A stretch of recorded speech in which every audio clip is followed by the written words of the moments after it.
할렐루야. 인류는 오래전부터 우주를 개발하고 탐사하는 일에 공을 들여왔습니다. 이유가 무엇입니까? 여러 가지가 있겠지만 지구에 대한 불안감이 중요한 이유일 것입니다. 자원이 고갈되고 환경이 오염되고, 다시 말해서 지구의 수명이 다한다면 인류는 과연 어떻게 대처해야 되는가? 이것이 관심사입니다. 성경에도 지구의 종말에 대해서 말씀한 바 있습니다. 지구뿐만이 아닙니다. 우주의 종말까지 말씀합니다. 그러면 인류는 과연 어디에 가서 살아야 되는가? 요한복음 14장 1절 이하에 보면 주님께서 이렇게 말씀하신 바가 있습니다. 너희는 마음에 근심하지 말라. 하나님을 믿으니 또 나를 믿으라. 내가 너희를 위하여 거처를 예비하러 가노니 가서 너희를 위하여 거처를 예비하면 내가 다시 와서 너희를 내게로 영접하여 나 있는 곳에 너희도 있게 하리라.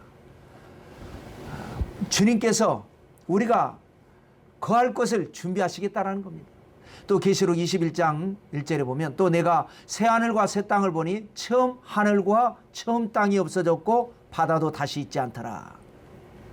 그래서 우리가 살고 있는 이 지구, 이 우주가 영원하지 않을 것은 확실합니다. 그러나 하나님이 방법을 준비하고 계십니다. 대책을 세우고 계십니다. 자, 그러면 우리는 언제 어떻게 주님이 준비하신 거처인 새하늘과 새 땅에 입주할 수 있는가? 물론 그때와 시기에 대해서는 아무도 모릅니다. 왜냐하면 비밀에 붙이셨기 때문에 그렇습니다. 한 가지 분명한 것은 하나님이 정하신 종말의 때가 분명히 있고 그때에 거쳐 새하늘과 새 땅이 언약이 성취가 된다는 거죠. 그러므로 모든 성도는 종말에 대한 올바른 신앙, 확고한 신앙을 가지고 있어야 합니다. 그래야 세상 유혹에 빠지지 않고 사탄의 시험에 들지 않을 수 있습니다. 신앙생활 잘할 수 있습니다. 도표를 보실까요?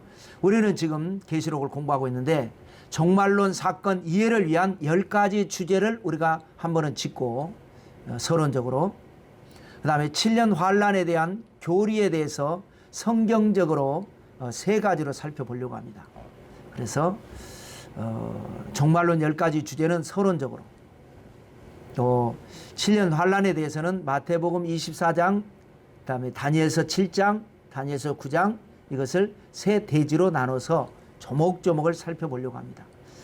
먼저 왼쪽에 종말론 사건 도표를 보시면 10가지 주제죠. 간단하게만 짚고 넘어갑니다. 서론적으로. 첫 번째는 뭡니까? 교회에는 슬기로운 5 처녀가 있고 미련한 5 처녀가 있다. 슬기로운 5 처녀는 기름을 충분하게, 지금 것을 위한 것이 아니라 만일을 대비한 충분하게 준비한 신랑 맞을 준비를 하는 것이 바로 슬기로운 5 처녀입니다. 신랑은 바로 예수 그리스도이십니다. 그 다음 미련한 5 처녀는 준비는 했습니다. 안 한 건 아니에요.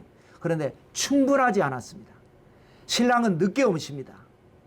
그러다 보니까 자기는 다 졸며 잤습니다. 미련한 처녀나 슬기로운 처녀나 신랑이 너무 늦게 오니까 다 졸며 자기는 했지만, 그러는 사이에 기름이 떨어졌지만 갑자기 신랑이 등장했을 때에 미련한 처녀들은 등불이 꺼져가고, 그래서 충분히 준비하지 못했기 때문에 혼인잔치에 못 들어간다.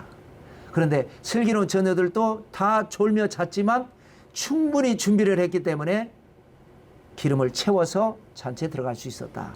굉장한 우리에게 영적인 의미가 있는 겁니다.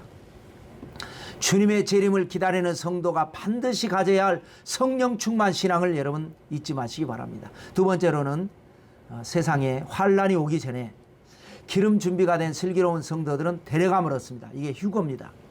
기름 준비가 부족한 성도들은 데려감을 갖지 못합니다. 남겨지게 됩니다. 누가복음 17장 34절 이하에 보시면 내가 너희에게 이르노니 그 밤에 둘이 한자리에 누워있음에 하나는 데려감을 얻고 하나는 버려둠을 나갈 것이요. 35절에 두 여자가 함께 맷돌을 갈고 있음에 하나는 데려감을 얻고 하나는 버려둠을 나갈 것이니라. 분명하게 데려감을 얻는 사람이 따로 있고 버려둠을 나갈 사람이 따로 있다는. 세 번째입니다. 휴거된 성도들은 공중에 재림하신 주님을 만나게 됩니다. 그리고 세상에 남겨진 성도들은 적그리스도의 등장에 직면하게 됩니다. 만나는 사람이 다른 거죠. 네 번째로는 휴거된 성도들은 신랑 대신 예수님과 혼인 예식을 치릅니다. 아마 그것이 7년 기간이 되지 않을까 싶습니다. 7년 기간이라는 말은 없습니다. 그런데 왜 7년이라고 하느냐? 땅에 남겨진 사람들이 7년 동안 적그리스도와 언약을 맺어서 7년 환난을 당하니까 그 기간에 아마 성도들은 7년 혼인잔치를 할 것이다. 계시록 19장 7절을 보시면 우리가 즐거워하고 크게 기뻐하며 그에게 영광을 돌리세. 어린 양의 혼인 기약이 이르렀고 그의 아내가 자신을 준비하였으므로 8절에 그에게 빛나고 깨끗한 세마포옷을 입도록 허락하셨으니 이 세마포옷은 성도들의 옳은 행실이로다 하더라. 자, 그 다음에 다섯 번째로는요, 세상에서 7년 대환란을 당하는 사람들 중에 택한 사람들을 구원하기 위해서 하나님께서 두 증인들을 보내신다라는 겁니다. 그 두 증인들은 과거 모세와 같고 엘리야와 같은 특별한 능력, 권세, 영성을 가진 선지자들입니다. 모세는 율법을 대표하고 엘리야는 선자를 대표하죠. 이미 하늘에 올라간 성도들은 평소에 율법과 말씀으로 기름 준비가 잘 되었기 때문에 데려간 것이고, 환란의 때에 남겨진 사람들에게는 다시 이 두 증인들이 와가지고 환란을 극복할 수 있도록 도와준다라는 겁니다. 그 다음에 여섯 번째로는 적그리스도는 땅에 남은 모든 사람으로 하여금 666 짐승의 표를 받게 하는데, 어디에다 받게 하느냐? 이마에나 오른손에 받게 합니다. 이건 뭡니까? 그리스도를 흉내내는 적그리스도의 모습입니다. 왜냐하면 신명기 6장 4절 이하에 보면 쉐마라고 그래서 너는 마음을 다하고 뜻을 다하고 힘을 다해 내 하나님 야훼를 사랑하라 라고 말씀을 하시면서, 이 말씀을, 하나님을 사랑하라는 말씀, 이런 말씀들을 손목에 매어 기호를 삼고 미간에 붙여 표를 삼으라. 미간이면 이마가 되죠. 그러니까 하나님을 사랑하는 그 표를 내고 살으라는 거예요. 그랬더니 적그리스도도 흉내를 내가지고 자기 짐승의 이름, 짐승의 표를 이마에 붙여라 하면서 계시록 13장 17절 이하에 보면 누구든지 이 표를 가진 자 외에는 매매를 못하게 하니 이 표는 곧 짐승의 이름이나 그 이름의 수라. 지혜가 여기 있으니 총명한 자는 그 짐승의 수를 세어보라. 그것은 사람의 수니 그의 수는 666이니라. 이랍니다. 그 다음에 일곱 번째는요, 7년의 세월이 지나서 주님께서 드디어 신부된 성도들과 함께 지상으로 강림하십니다. 그리고 사탄의 모든 세력들을 결박해버립니다. 그래서 무저갱에 집어넣어버립니다. 무저갱은 뭐라 그랬습니까? 끝이 없는 구덩이, 지옥입니다. 그 다음에 여덟 번째는 사탄이 무저갱에 결박된 1000년 동안 모든 시험과 환란이 이 세상에 없어요. 사탄이 없어지니까, 무저갱에 갇혀버렸으니까. 그러는 동안에 성도들은 아직 천국 가기 전에 1000년 동안 이 세상에서 왕노릇하게 될 것이다. 그동안에 고생한 거 보상도 있고 승리를 자축하는 의미도 있고 여러 가지가 있겠죠. 그 다음에 이제 아홉 번째 주제는 하나님의 심판의 보좌가 설치됩니다. 굉장히 보좌가 커요. 그리고 보좌가 아주 그냥 하얗습니다. 그래서 태백 보좌라고 합니다. 클 태자에 흰 백자 써서. 하늘에 속한 성도는 상급 심판을 받습니다. 얼마나 많은 걸 받느냐, 이걸 받는 겁니다. 잘했네 잘못했네는 없습니다. 왜? 모든 죄는 이미 십자가로 사함을 받았기 때문에 그렇습니다. 그 다음에 땅에 속한 성도들은 행위에 의해서 이제 심판을 받습니다. 잘한 건 잘한 것대로, 못한 건 못한 것대로. 그 다음에 열 번째로는 천국과 지옥으로 갈라져서 하나님께 속한 모든 성도는 영원한 복락을 누리게 되고, 사탄에게, 그래도 끝까지 사탄에게 선 모든 사람들은 영원한 지옥으로 떨어지게 됩니다. 그러면 이제 도표 오른쪽을 보시면 7년 환란인데요, 세 가지로 여러분에게 설명을 하는데, 첫째는 마태복음 24장에 예수님께서 직접 하신 큰 환란에 대한 말씀이 마태복음 24장에 있습니다. 그 말씀 가지고 나누고요. 그 다음에 두 번째로는 순서적으로는 다니엘서 7장, 다니엘서 9장인데 다니엘서 9장을 먼저 해서, 다니엘서 9장에 무슨 말씀이 있느냐? 70일에와 한 일에 대한 말씀이 있습니다. 그것이 바로 7년 환란을 설명하는 것이기 때문에 그걸 또 두 번째 대지에서 설명을 드리고, 그 다음에 다니엘서 7장으로 거슬러 올라가서 한 때와 두 때와 반 때라고 하는 또 말씀인데 이것이 7년 환란에 대한 말씀입니다. 이렇게 세 가지로 나누겠습니다. 첫째, 마태복음 24장 주님이 하신 창세 이후 대환란에 대한 말씀 보겠습니다. 자, 마태복음은 51장까지 있는 매우 긴 장입니다. 주님께서 주신 말씀인데요. 6월절에 예루살렘을 방문하셨을 때에 제자들은 이제 시골 촌사람이죠. 예루살렘에 와서 보고 성전을 보고 굉장히 놀라버립니다. 이 성전은 어떤 성전입니까? 정치적인 목적으로 건축의 전문가인 헤롯 왕이 증축을 한 것입니다. 그 전에 솔로몬이 건축한 것은 느부갓네살에 의해서 함락되었고 1차 포로 귀환했던 스룹바벨과 그 사람들이 재건을 했는데 아마 이렇게 훌륭하게는 못한 것 같습니다. 그것을 또 그 과정에서 또 여러 가지 이제 파괴도 되고 한 것을 헤롯 왕이 크게 확실하게 멋지게 증축을 한 겁니다. 정치적인 목적으로. 얼마나 웅장한지 높이가 15층 높이로 2000년 전에 오늘날의 15층 높이로 그렇게 높이 지었어요. 그 다음에 얼마나 아름다운지 랍비들이 감동을 해가지고 이 성전을 보지 못한 자는 아름다움이 무엇인지 말하지 마라 라고 말했을 정도입니다. 유대인들은 이 헤롯 왕을 안 좋아했죠. 에돔 출신인데 에돔 사람인데 로마의 그 명령으로 유대인의 왕이 됐으니까 싫어하죠. 그러면서도 성전을 증축을 이렇게 훌륭하게 해줬다고 고마워서 헤롯 대왕이라고 칭호를 올려준 정도입니다. 그런데 주님께서 뭐라고 말씀하셨습니까? 돌 하나도 도리에 남지 않고 다 무너질 것이다. 성전이 파괴된다라고 하는 것은 전쟁이 일어나거나 종말의 심판이 오는 것이죠.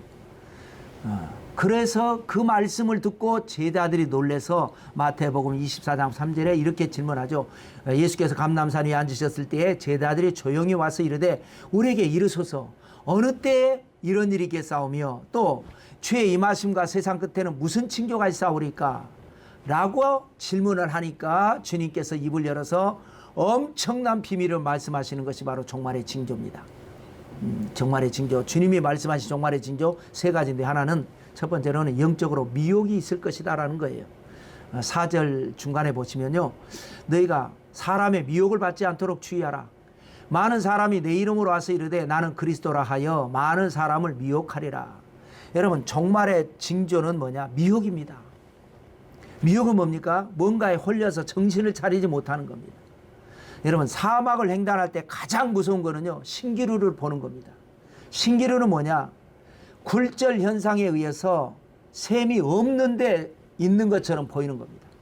신기루를 보지 않았으면 나침반을 가지고 그 나침반이 가리키는 방향으로 꾸준하게 갔을 겁니다. 그러면 힘들지만 목적지에 도착을 하게 되죠. 그런데 신기루 때문에 엉뚱한 곳으로 방향을 틀어가지고 이리 뛰고 아니네 또 보니까 저기 있으니까 저리 뛰고 아니네 또 저기 있으니까 또 뛰고 그러다 결국 쓰러져서 탈진, 탈수 이로 인해서 죽는 겁니다. 신기루를 안 봐야 목적지를 갈 수 있는데 신기루를 봤기 때문에 못 가는 겁니다. 많은 사람이 주님의 이름으로 와서 여기다 아닌데 여기다 이거 아닌데 미혹을 하는 겁니다. 그런데 정상적인 사람이 볼 때는 왜 저기까지? 왜 이단에 빠지지? 왜 그러지? 그러는데 미혹된 사람이 볼 때는 와 이건 대단하다라고 보는 겁니다. 여러분, 이단에 미혹되지 마시기 바랍니다. 물론 여러 가지 부족한 점도 있지만 정상적인 교회, 건강한 교회에서 신앙생활 꾸준하게 하고 교회 다니다 보면 시험도 있습니다. 그게 정상입니다. 성경에 말씀하셨으니까. 그걸 참고 진리를 바라보고 나가야지 이단에 빠지면 안 되는 겁니다. 그 다음에 두 번째는요, 환경적으로 징조가 주님이 말씀한 재난이 있을 거다. 종말이 오면 재난이 자꾸 일어납니다. 마태복음 24장 7절에 보시면 8절에 보시면 7절 8절 민족이 민족을 나라가 나라를 대적하여 일어나겠고 곳곳에 기근과 지진이 있으리니 이 모든 것은 재난의 시작이니라. 전쟁, 기근, 지진 이런 것들이 이제 시작이 되면서 점점 여러분 지구촌 뉴스를 들어보면 어떻습니까? 잊어버릴만 하면 터지는 것이 전쟁이고 지진입니다. 또 기근입니다. 먹을 양식이 부족해서 굶주리죠. 농업기술의 발달로 인류의 삶은 과거에 비해서 엄청나게 풍요로워졌습니다. 그럼에도 불구하고 전 세계적으로 적지 않은 사람이 아직도 굶어서 죽는 현실이 있습니다. 그 다음에 세 번째 종말의 징조는 뭡니까? 인간관계의 분쟁입니다. 마태복음 24장 10절에 보면 그때 많은 사람이 실족하게 되어 서로 잡아주고 서로 미워하게 했으며 12절에 불법이 성함으로 많은 사람의 사랑이 식어지리라. 여러분, 과거로 거슬러 올라갈수록 사람은 더불어 살아왔지 않습니까? 사람이 서로 위로가 되고 서로 힘이 되고 그렇게 정스럽게 살아왔습니다. 정말로 내려갈수록 어떻게 되냐? 사람처럼 무서운 게 없습니다. 서로가 무섭습니다. 부모 자녀 간에, 형제 간에, 자매 간에, 부부 간에, 이웃 간에, 층간소음 때문에 이웃 죽이고 재산 때문에 부모 죽이고 서로 잡아주고 서로 미워하고 이것이 바로 인간의 수명이 다했다는 징조입니다. 그 다음에요, 7년 환란의 시작을 알리는 두 가지 사건이 있는데 첫 번째 사건은 뭐냐? 주님이 하시는 첫 번째 사건이 이스라엘에 대한 독립입니다. 마태복음 24장 32절에 보시면 무화과 나무의 비유를 배우라. 그 가지가 연하여지고 잎사귀를 내면 여름이 가까운 줄을 아나니 33절 이와 같이 너희도 이 모든 일을 보거든 인자가 가까이 곧 문 앞에 이른 줄 알라. 그러니까 무화과 나무는 바로 이스라엘을 상징합니다. 이스라엘 무화과 나무를 예수님이 저주하셨죠. 그 뿌리까지 말라버렸는데 이 무화과 나무가 다시 잎사귀 내면 그것이 징조다. 이스라엘이 2000년 동안 나라가 없었는데 다시 나라가 세워졌습니다. 그때부터 이제 징조가 시작된 것이다. 또 하나의 두 번째 사건은 뭡니까? 교회와 성도의 휴거입니다. 마태복음 24장 40절 보시면 41절까지 보시면 그때 두 사람이 밭에 있음에 한 사람은 데려가고 한 사람은 버려둠을 당할 것이요 두 여자가 맷돌질을 하고 있음에 한 사람은 데려가고 한 사람은 버려둠을 당할 것이니라. 이것이 바로 누군가는 휴거되고 누군가는 남습니다. 이것이 이제 종말의 시작입니다. 자, 이것이 주님께서 하신 마태복음 24장 인류의 대환란에 대한 이야기고요. 그 다음 두 번째 대지로 가서 다니엘서 9장을 먼저 보시면 70일에와 한 일에 대한 말씀입니다. 다니엘이 비록 나라가 망해서 바벨론의 포로로 끌려왔지만 하나님의 언약에 의해서 또 하나님의 은혜로 또 본인의 각고의 노력으로 다니엘은 남의 나라에 가서 총리로 출세를 하죠. 그러다가 에레미야서를 읽다가 은혜를 받습니다. 무슨 말씀입니까? 예루살렘의 황폐함이 70년 만에 그치리라 라고 하는 에레미야가 기록한 에레미야서를 읽다가 은혜를 받습니다. 그래서 다니엘이 기도합니다. 70년이 다 돼가는데 지금 우리가 바벨론에 올 때 1차, 2차, 3차로 왔으니까 3차 때 완벽하게 예루살렘이 파괴됐으니까 1차 때부터 시작인 건지 2차 때인 건지 3차 때인지 이것까지는 알 수 없지만 하여튼 거의 지금 바벨론에 이제 70년이 다 돼가는 거거든요. 그러면 해방이 된다라는 건가? 그래서 하나님 앞에 기도를 할 때 가브리엘 천사가 나타나서 빨리 날아와서 하나님의 계시의 응답을 줍니다. 여러분, 계시와 예언은 언제나 가까운 미래를 말씀하면서도 먼 미래를 말씀하면서도 영원한 미래를 말씀합니다. 그러니까 이게 이 말씀인지 이 말씀인지 이 말씀인지 모르는 경우 아니면 이 말씀도 되고 저 말씀도 되고 그걸 알 수가 없죠. 가브리엘 천사가 와서 전해주는 건데 다니엘에게는 가까운 미래 이거는 포로 해방입니다. 그리고 먼 미래 혹은 영원한 미래는 인류의 종말 이것이 바로 다니엘서 9장 내용 71회에 대한 내용이 되는 겁니다. 24절을 보시면요. 다니엘서 9장 24절을 보시면 내 백성과 내 거룩한 성을 위하여 이른 이래를 기한으로 정하였나니 가브리엘 천사가 다니엘에게 말해주는 거예요. 허물이 그치며 죄가 끝나며 죄악이 용서되며 영원한 의가 드러나며 환상과 예언이 응하며 또 지극히 거룩한 이가 기름 부음을 받으리라. 거룩한 성을 위해서 이른 이래로 기한을 정했다.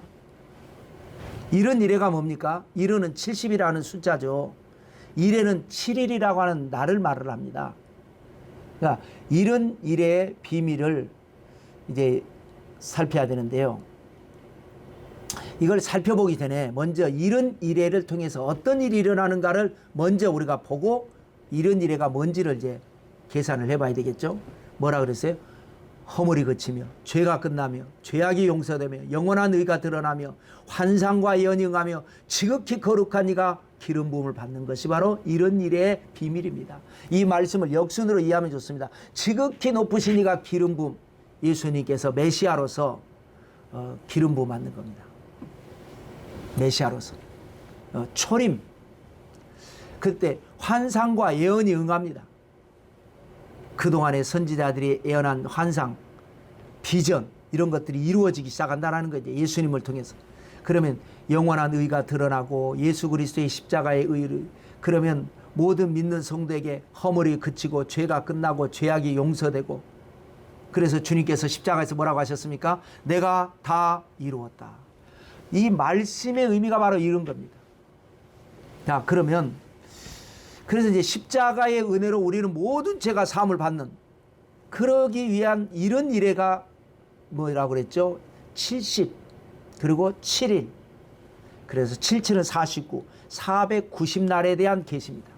근데 성경은 언제나 하루를 1년으로 환산해서 말씀하실 때가 있지 않습니까? 가나안 정탐꾼들이 40일 정탐을 하고 가나안을 40일을 정탐하고 돌아와가지고 부정적인 보고를 하니까 하나님이 화가 나셔서 너희가 정탐한 40일을 하루를 1년으로 환산해서 40년 동안 광야에서 회진하다가 다 죽을 것이고 불평하지 아니한 너희의 자녀들이 이제 나이가 40년 지났으니까 40세 이상 다 되겠죠. 그들이 가나안 땅 약속의 땅에 들어가게 될 것이다 해서 하루를 1년으로 환산합니다. 그러면 이런 이래에 490일도 490년으로 환산하면 비밀이 풀립니다.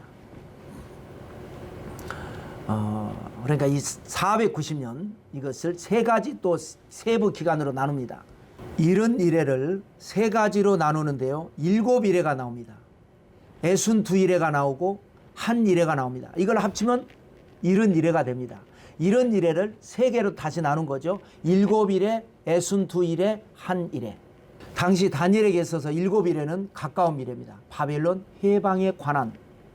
그 다음에 62이래는 먼 미래입니다. 메시아 강림에 관한, 예수님 초림. 다니엘로부터 62이래가 지나면 예수님 오신다 이 말이에요. 그 다음에 한 이래는 아주 먼 미래 7년 환란에 관한 내용이 되는 겁니다. 자, 25절 보시겠습니다. 그러므로 너는 깨달아 알지니라 예루살렘을 증건하라는 영이 날 때부터 기름 부음을 받은 자 곧 왕이 일어나기까지 7이래와 62이래가 지날 것이요 그 곤란한 동안에 성이 중건되어 광장과 거리가 세워질 것이며. 자, 두 가지 시점과 두 가지 기간에 주목하십시오. 두 가지 시점은 뭐예요? 예루살렘을 중건하라 라고 하는 영이 날 때 시점입니다. 이게 시작 시점입니다. 기름 부음을 받은 자 곧 왕이 일어나는 때, 이거 마침 시점입니다. 시작 시점은 포로에서 돌아왔을 때에 야 너희들은 너희 나라로 돌아가서 예루살렘을 재건해라, 그때입니다. 그래서 마침 시점은 뭐냐? 메시아의 초림 시점입니다. 이 초림 시점, 이것이 바로 7이래와 62이래가 걸릴 거라는 겁니다. 7이래와 62이래니까 합치면 69이래입니다. 그럼 69 곱하기 7을 하면 483일이 되고 1년으로 환산하면 483년이 됩니다. 그런데 아까 말씀드린 대로 예루살렘을 중건하라라고 하는 말씀이 1차 포로 귀환 때인지 2차 포로 귀환인지 3차 포로 귀환인지가 애매하니까 정확하진 않습니다. 하여튼 그때부터 예수님 오실 때까지가 483년이 걸린다라는 것입니다. 왜냐하면 예수님을 기준으로 해서 BC와 AD로 구분하죠. 비포 크라이스트고 안노 도미노니까 예수님 오시기 전과 예수님 오신 후.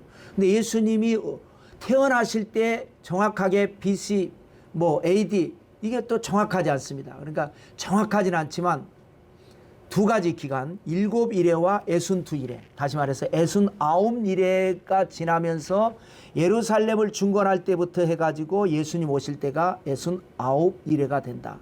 거의 얼추 맞습니다.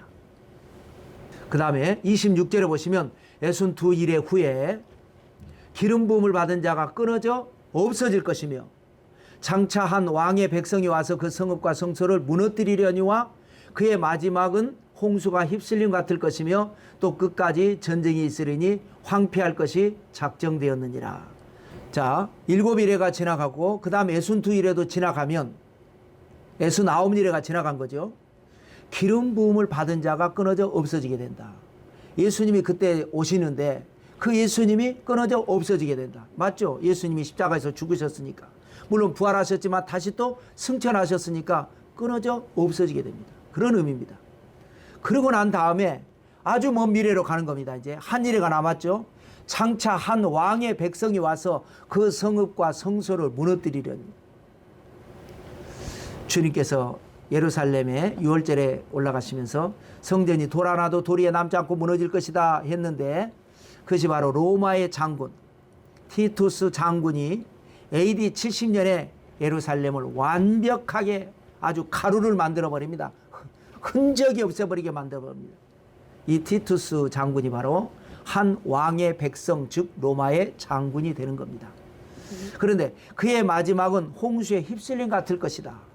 티투스는요 역사적으로 보면 좋은 평가를 받은 인물입니다. 그런데 비극적인 최후를 맞이합니다. 티투스는 평민 출신의 장군입니다. 아버지 베스파시아누스가 원래는 유대 총사령관이었습니다. 그런데 로마에서 계속 독립운동이 일어나니까 베스파시아누스가 총사령관으로 많은 군대를 이끌고 와가지고 진압을 하고 있는 중에 수도 로마에서는 네로 황제가 자살을 해버립니다. 그러다 보니까 갑자기 황제 자리가 공석이 되니까 아무래도 이제 권력을 가진 군인들이 세력 다툼을 일으킵니다. 먼저 권력을 차지한 것이 갈바 장군이었습니다. 그는 221일 동안 황제 자리에 있는데 그때 다시 다른 장군 오토 장군이 니까짓 게 뭔데 하면서 또 군대를 일으켜서 갈바를 죽이고 황제가 되는데 이 사람은 91일밖에 한 석 달 정도밖에 안 됩니다. 그러자 또 이제 비텔리우스 장군이 일어나 가지고 네가 황제면 나도 황제 해보겠다 해가지고 부하들을 데리고 황제 구경 오니까 갈바가 자살을 해버리고 그래서 비텔리우스가 황제가 됩니다. 이러다 보니까 수도 로마가 제국의 수도 로마가 혼란에 빠지게 되고 원로원에서는 이 군인들이 원로원을 인정하지 않고 하니까 우리 원로원을 권한을 인정해 주는 황제를 세우자. 그래서 유대 총사령관으로 많은 군대를 이끌고 나가 있는 베스파시아누스 그런 평민 출신이기 때문에 아무래도 여러 가지 부족한 점이 있는데 이 사람에게 힘을 실어주면 원로원 말을 잘 듣지 않겠느냐. 그래서 비밀스럽게 편지를 보냅니다. 로마가 이렇게 혼란에 빠졌으니까 애국 중절의 마음을 가지고 군대를 이끌고 들어와서 로마의 혼란을 종식하라. 원론에서는 그대를 황제로 인준해 주겠다. 그래서 유대 독립군들의 저항을 막고 있던 이 베스파시아누스가 일부 군대를 아들 티투스에게 맡기고 방어만 해라. 그리고 로마로 들어옵니다. 비텔리우스를 죽이고 황제가 됐는데 그가 바로 로마의 9대 황제 베스파시아누스가 됩니다. 권력을 장악하고 수도를 안정시키고 난 다음에는 아들 티투스가 있는 곳에 이제 티투스는 아무래도 고전하고 있겠죠. 거기에 중원군을 파견을 했고 그로 말미암아 그동안에 티투스는 굉장히 어려움에 빠져 있었습니다. 아주 그냥 열렬하게 저항하는 독립군들 때문에. 그래서 그 분한 마음 때문에 중원군들과 함께 유대 독립군들을 아주 잔인하게 소탕을 해버리고 그리고 예루살렘을 파괴해버립니다. 성전을 파괴해버립니다. 그리고 다시는 반란을 일으키지 못하도록 유대인들을 추방시켜버립니다. 그때부터 유대인들은 거의 2000년 동안 디아스포라로 흩어져 버리죠.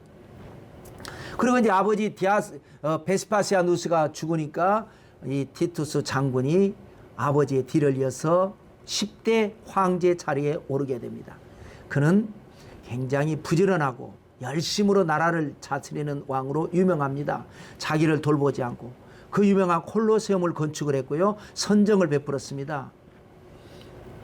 그런데 이상하게도 제국의 우환이 끊이지 않습니다. 베수비오 화산이 폭발했고요. 그 복구 작업한다고 또 고생 많이 했고요. 이어서 로마의 대홍수 사건이 일어나서 또 많은 어려움을 겪습니다. 그는 황제가 된 지 2년 만에 전염병에 감염돼서 죽습니다. 직접적인 사인은 전염병이지만 실제는 많은 이제 전문가들은 그가 너무 이 과로를 했기 때문에 면역력이 약화됐고 그래서 전염병에 걸려서 죽을 것이다. 그러니까 직접 그거는 전염병이지만 너무 고생을 많이 했다. 그래서 성경은 그의 마지막은 홍수에 휩쓸림 같을 것이다 라는 말씀을 합니다. 자, 27절에 보시면 그가 장차 많은 사람들과 더불어 한 이래 동안에 언약을 굳게 맺고 그가 그 이래의 절반에 제사와 예물을 금지할 것이며 또 포악하여 가증한 것이 날개를 의지하여 설 것이며 또 이미 정한 종말까지 진노가 황폐하게 하는 자에게 쏟아지리라 하였느니라 하니라. 자, 티투스 이야기를 했죠. 그러다가 갑자기 그가 많은 사람들과 더불어 한 이래의 언약을 굳게 맺는다. 이런 말씀을 합니다. 티투스는 죽었는데 누가 마지막 남은 한 이래, 이런 이래 중에서 69일에는 지나갔고 한 이래 언약을 누가 맺는다라는 건가? 이것이 바로 적그리스도입니다. 세월을 건너뛴 겁니다. 아주 먼 미래를 설명한 겁니다. 종말에 적그리스도가 나와서 한 일의 언약을 맺는다. 그러니까 왜 적그리스도를 티투스 얘기하다가 얘기했느냐? 로마 황제 티투스 같은 사람이 나오는데 그가 바로 적그리스도가 될 거라는 겁니다. 오늘날의 로마의 황제는 어떻습니까? 로마는 없어졌지만 옛 로마가 다시 유럽 연합으로 하나로 뭉쳤습니다. 거기에 통합 지도자로 우리가 생각해 볼 수 있지만 우리가 함부로 말을 할 수는 없지만 공부하는 입장에서 여러 가지로 생각해 볼 수 있죠.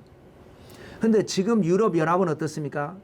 각 나라의 대통령들이 권한이 있지 통합의장은 그렇게까지 강력하지 않습니다. 그런데 종말의 때가 되면 강력한 리더십을 가진 통합의장이 등장한다면 그가 사탄이 역사한다면 그가 적그리스도가 될 확률이 높을 수는 있겠죠. 그래서 그가 많은 사람들과 한 일의 언약을 맺을 것이다. 한 일회니까 7년이죠. 7년 동안 언약을 맺는데 그것이 바로 7년 대환란이 될 수 있습니다. 그래서 적그리스도는 어떤 사람이라고요? 티투스 같은 사람. 능력이나 성품이나 정치력이나 좋아요. 탁월해요. 그런데 하나님을 사랑하지 않아요. 하나님을 대적해요. 여러분, 세상 사람 중에 사람은 참 좋은데 예수님에 대한 기독교에 대해서 어떤 신앙에 대해서 얘기하면 하면은 사람이 막 과격해지는 사람 있지 않습니까? 그런 경우를 우리는 생각해 볼 수 있습니다. 민중이 원한다면 과감하게 성전도 파괴하고 박해할 수 있는 사람. 그래서 그 일의 절반에 3년 반이 되죠. 제사와 예물을 금지할 것이다. 여러분, 이번 코로나19 바이러스로 인해서 정부에서는 비대면 예배를 드려달라라고 행정명령을 발동했습니다. 이걸 이제 어떻게 받아들이느냐에 따라서 다를 수 있는데 일부 교회에서는 이거는 신앙의 박해다 이렇게 생각해서 막 정부와 대립하는 교회도 있습니다. 그런데 대부분의 교회들은 이건 박해가 아니라 사정이 이러니까 전염병을 막아야 되니까 나를 위하고 내 가족을 위하고 또 기독교는 세상에 빛이 돼야 하니까 세상 사람들을 위해서 건강을 위해서 서로를 위해서 우리가 참는 아름다운 희생이라고 생각해서 정부에서 하자는 대로 몇 명만 예배 드리세요. 몇 프로만 예배 드리세요. 아예 나오지 마세요. 몇 프로는 좀 나오세요. 그때마다 우리는 따르는 겁니다. 여러분, 박해는 뭡니까? 대놓고 하나님을 거역하고 대놓고 하나님을 욕되게 하는 것이 박해지. 지금 사정이 이러니까 좀 비대면으로 예배 드려주세요. 예배 드리면 됩니다. 우리가 여러분 박해 시대는 우리가 조용하게 큰 소리로 막 뜨겁게 찬양해야 은혜가 되는데 박해 시대는 조용하게 혹은 나 혼자 조용하게 예배 드려도 그 하나님 받으시는 것 아니겠습니까? 어떻게 생각하냐에 다르지만 우리가 함부로 판단하고 정죄해서는 안 되지만 참 이게 우리가 아직까지 적그리스도가 나와가지고 기독교를 박해하고 이거는 아닌 겁니다. 우리가 오해하지 말고 올바른 영분별을 하는 지혜가 필요한 상황입니다. 자, 그 다음에 또 뭐라고 그랬습니까? 포악하여 가증한 것이 날개를 의지하여 설 것이다. 적그리스도의 특징 중 하나가 뭡니까? 포악합니다. 사납고 아주 악합니다.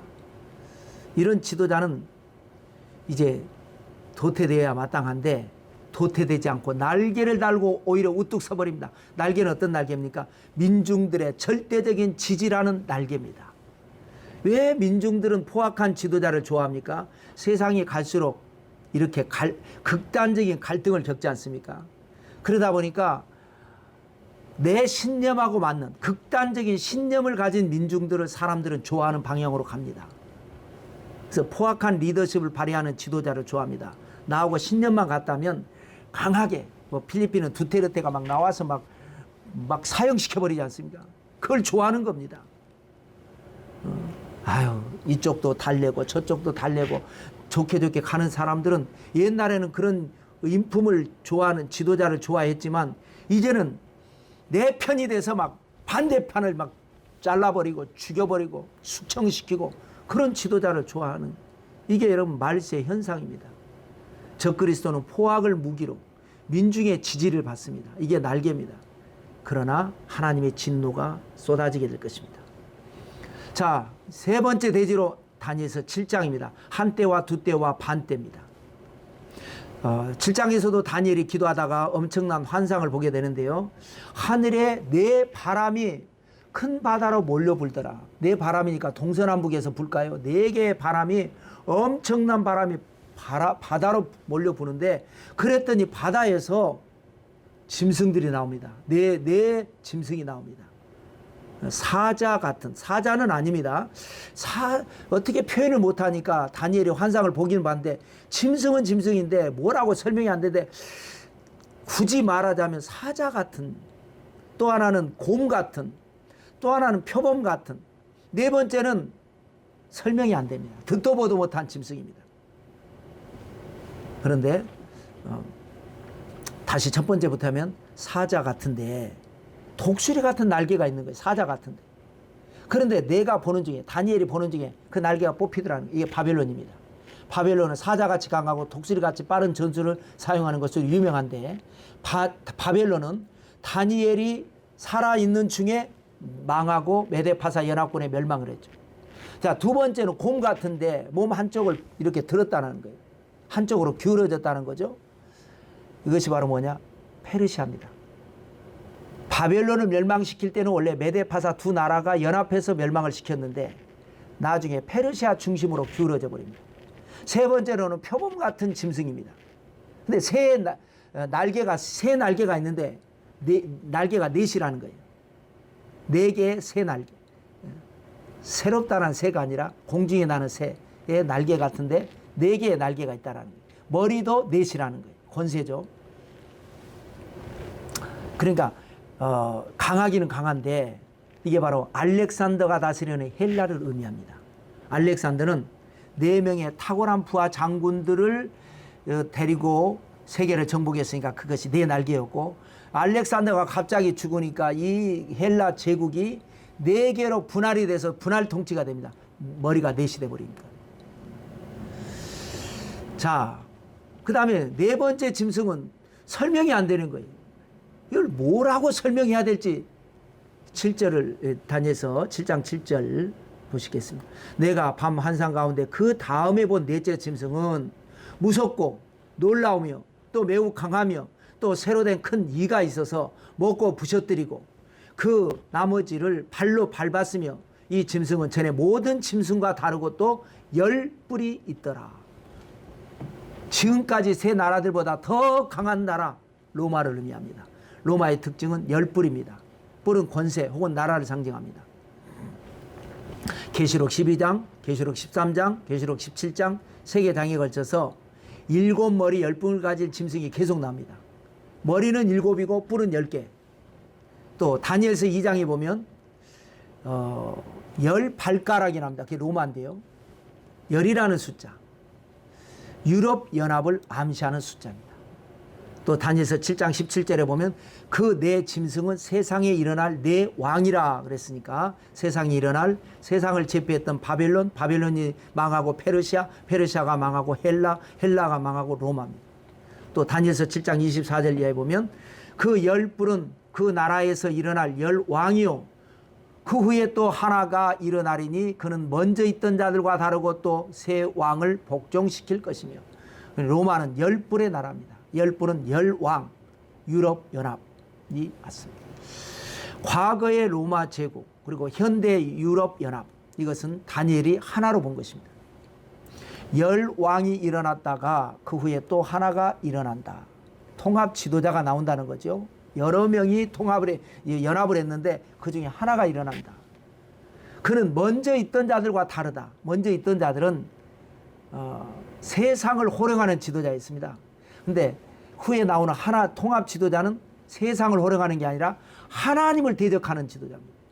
다니엘서 7장 25절에 보면 그가 장차 지극히 높으신 이를 말로 대적하며 또 지극히 높으신 이의 성도를 괴롭게 할 것이며 그가 또 때와 법을 고치고자 할 것이며 성도들은 그의 손에 붙임바 되어 한 때와 두 때와 반 때를 지내리라. 적그리스도가 등장해서 일어나는 7년 환란 말로 하나님을 대적합니다. 말로 하나님을 그 다음에 성도를 괴롭게 합니다. 그 다음에 때와 법을 고쳐버립니다.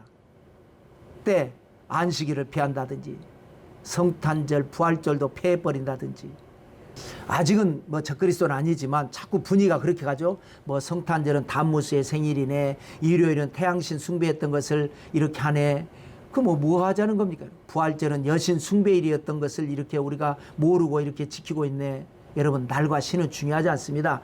하루를 정해서 이날 부활하신 주님을 부활절이 그 날과 시가 정확하게 모르니까 하루를 정해서 부활절을 지키면서 우리 부활하신 주님을 기억하는 것이 중요한 것이지 자꾸 이렇게 말을 하면 그럼 부활절을 지키지 말자는 겁니까?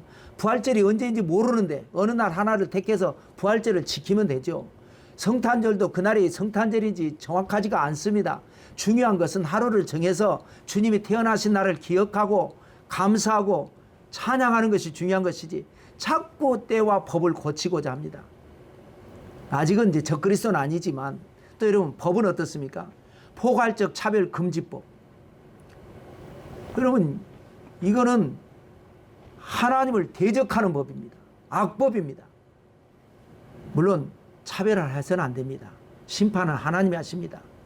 그런데 우리 잘못하면 우리가 성경을 가지고 남을 차별하고 그것은 잘못됐습니다. 그렇다고 해서 우리가 차별금지법을 만드는 것은 그건 잘못된 겁니다. 그 다음에 동성간 결혼이 합헌을 한다. 이런 법을 이렇게 만들어버립니다. 성경에는 분명히 하나님께서 남자와 여자를 구별하셨는데 마귀가 역사에서 남자가 여자를 좋아해야 되는데 여자는 안 좋고 남자를 좋아하고 여자는 여자를 좋아하고 그 사람은 여러분 마귀가 그렇게 역사한 겁니다. 마귀에게 당하고 있는 겁니다.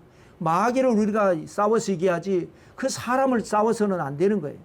그러나 어찌됐건 그건 잘못된 건 잘못됐다고 말을 해야 되는데 그걸 합헌이라고 그런 법은 잘못된 법입니다. 또 종교적 신념에 의해서 병역을 기피하는 개인적 사유가 있어서 병역을 못하는 거는 있을 수 있지만 그것을 하나의 신념이고 이렇게 해야 된다고 이거는 잘못된데 이걸 요즘은 또 무죄로 때리지 않습니까? 갈수록 이렇게 될 겁니다. 잠언 22장 28절에 보면 내 선조가 세운 옛 지계석을 옮기지 말라 그랬습니다. 하나님의 말씀, 모세가 정한 법, 우리가 그렇게 살았던 선조들의 신앙 그걸 따라서 가야 되는데 바꿔버립니다. 성도들은 그래서 그의 손에 붙임받아요. 적그리스도의 때를 바꾸고 법을 바꾸고 그런 하나님을 대적하는 적그리스도의 손에 붙임받아요. 데려감을 당한 성도는 상관없고요. 손에 붙임받아요. 억압 상태가 되고 가스라이팅이 돼가지고 한 때와 두 때와 반 때를 지내리라. 한 때는 1입니다. 두 때는 2입니다. 반은 반입니다. 1 플러스 2 플러스 반이니까 3년 반이 되는 겁니다. 다니엘서 9장은 7년 환란을 한 이래로 표현했고요. 여기서는 한 때와 두 때와 반 때로 표현한 겁니다. 적그리스도가 많은 사람들과 언약을 굳게 맺고 나쁜 언약이죠.